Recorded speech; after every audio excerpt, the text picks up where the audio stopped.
most populous country has hit an historic turning point. Today, China announced its first population decline in 6 decades. For the first time in decades, China's population has declined. Now, China's leaders are trying to find ways to battle what many economists have described as a demographic ticking time bomb. China's real population is not anywhere near 800 million either. It's somewhere between 300 and 400 million. Yes, you heard that right. China's actual population may be only a fraction of the official 1.4 billion.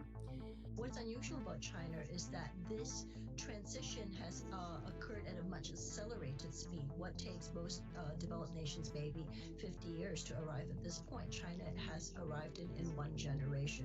China's future hangs in the balance as a population crisis threatens its core. Once a social issue, the shrinking population, now at 1.4 billion as of 2025, per recent estimates, is hitting industries and businesses hard. Unlike countries grappling with too many people, China, the world's most populous nation, faces a unique challenge. Fewer workers and consumers are slowing its economic engine, turning a worry into a government emergency that could reshape the nation in the following decades. On Wednesday, May 7, 2025, China released its national data for 2024, shedding light on the state of its economy and population. The numbers paint a grim picture for the Chinese Communist Party, CCP, as the country grapples with a struggling economy and a worsening demographic crisis. China's housing market, a cornerstone of its economic model, continued its downward spiral in 2024, with investment in property development dropping by an estimated 11% year-on-year, according to preliminary figures. New home prices fell by 0.6% in December 2024 alone, marking the steepest monthly decline since 2015. Official statistics claim that China's economy grew by 4.8% in Q4, slightly below the CCP's target of 5%, and a noticeable slowdown from the 5.2% reported in 2023. While this growth rate still outpaces most large economies, there are reasons to question its reliability, as we've discussed in previous videos. Unlike other countries, where GDP is purely an output measured by independent statistical agencies, in China, it's also an input, a target set by Beijing at the start of the year. Local governments are pressured to meet these targets, often inflating provincial growth figures or resorting to wasteful investments to hit the mark. Back in 2010, then Chinese Premier Li Keqiang famously told American diplomats that China's GDP figures were for reference only and described regional GDP data as man-made. This skepticism remains relevant today, as analysts continue to debate the accuracy of China's economic data. In this video, we're going to dive deep into China's ongoing demographic crisis, explore why it's getting worse, and examine whether the CCP can do anything to reverse this troubling trend. We'll also look at how China's economic challenges, from its housing market woes to its export-driven model, are intertwined with its population decline, creating a perfect storm for the world's second-largest economy. Before we get started, if you haven't already, please consider subscribing and hitting the bell icon to stay updated when we release new videos. Your support helps us keep bringing you in-depth analysis like this. To understand why China's population is shrinking today, we need to go back to 1980, when the CCP launched one of the most radical social experiments in history, the one-child policy. In 1980, China's leaders were worried about overpopulation draining resources. Their solution? The one-child policy, a strict rule limiting most urban families to a single child. Couples who broke the rule faced hefty fines, job loss, or even forced abortions. For rural families, a second child was sometimes allowed, if the first was a girl, reflecting deep-seated cultural preferences for sons. This led to a staggering gender imbalance. By the 2000s, there were 30 million more men than women, leaving millions of bachelors with no hope of marriage. Take Li Wei, factory worker from Henan. In the 1990s, his parents paid a fine equivalent to 2 years' wages for his birth, their second child. Stories like these show how the one-child policy reshaped Chinese society, planting the seeds for today's demographic crisis. Let's start by unpacking the latest demographic data. A birth rate of 6.1 babies per 1,000 people in 2024 implies a total fertility rate, TFR, the average number of children born per woman, of roughly 0.95.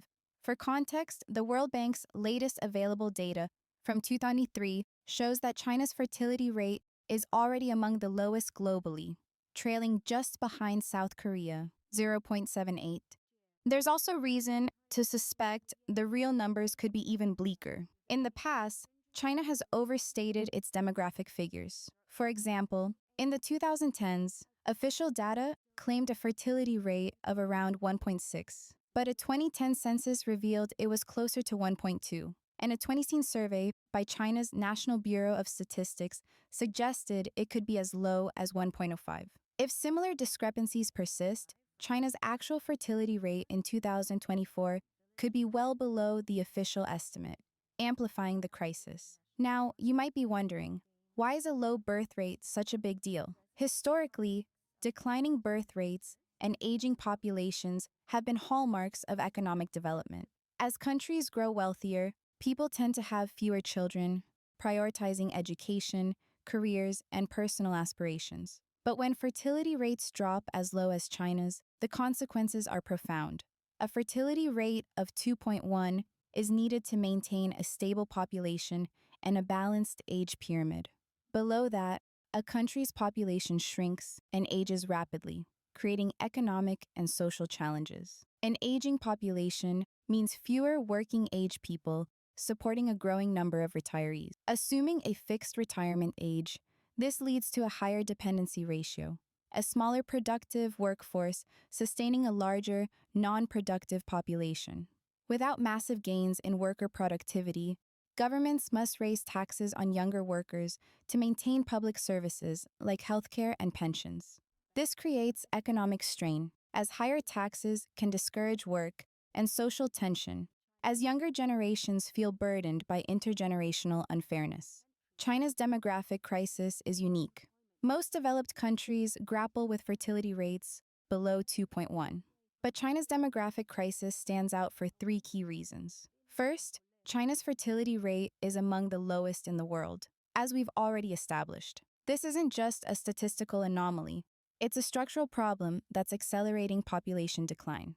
Second, unlike countries like Japan or Germany, where low fertility rates accompany advanced economic development, China is still a middle-income country. Its GDP per capita in 2024 is estimated at around 14,100, comparable to countries like Brazil or Mexico, and far below developed nations like Poland, $20,000, or the United States, $80,000. A demographic-induced economic slowdown would hit China harder because it hasn't yet achieved the wealth or infrastructure to cushion the blow. Third, China has been trying and failing to reverse its demographic decline for over a decade. In 2015, the CCP scrapped the infamous one-child policy, introduced in 1980 to curb population growth, replacing it with a two-child policy. In May 2021, they upped it to a three-child policy.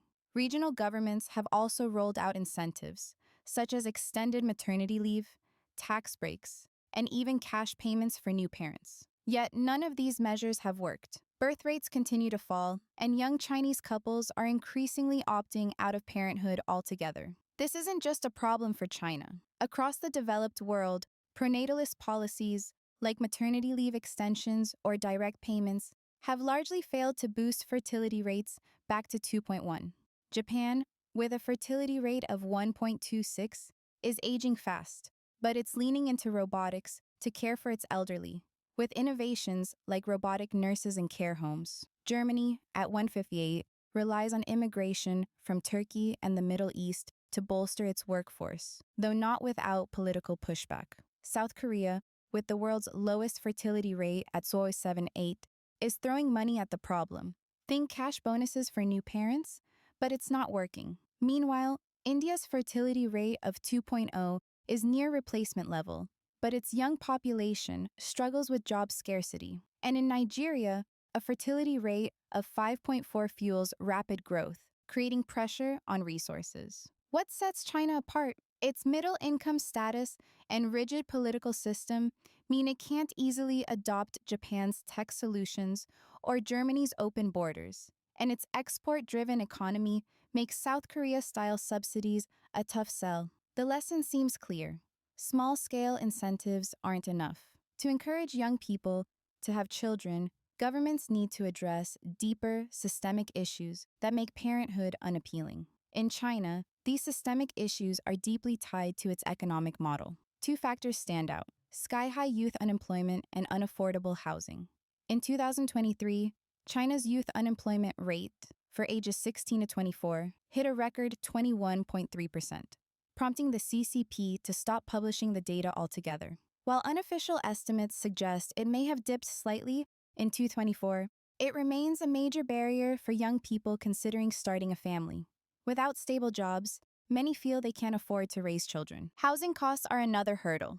In cities like Beijing, Shanghai, and Shenzhen, property prices are among the highest in the world, with price-to-income ratios far exceeding those in New York or London. For example, in 2024, the average home in Shanghai cost 25-30 times the median annual income, making homeownership a cultural prerequisite for marriage and parenthood in China, unattainable for many young couples. The housing market's decline, while easing prices slightly, hasn't helped, as it's fueled economic uncertainty, further discouraging family planning. But the root of China's demographic crisis goes beyond unemployment and housing. It's embedded in the country's export-led economic model. For decades, China has prioritized low-cost manufacturing to dominate global markets, relying on suppressed wages to keep exports competitive. Since 2000, China's GDP has grown tenfold, and the world has become heavily dependent on Chinese goods, from electronics to solar panels. But this model has a downside. It keeps Chinese workers relatively poor. Real wages have lagged behind economic growth. For the rest of the world, China's demographic crisis has global implications. A shrinking Chinese workforce could disrupt supply chains, while a weaker domestic market could dampen global demand. As the world's second-largest economy, China's trajectory will shape the 21st century, for better or worse. What do you think? Can the CCP turn things around, or is China's demographic decline unstoppable? Let us know in the comments below, and don't forget to like, subscribe, and hit the bell for more videos like this.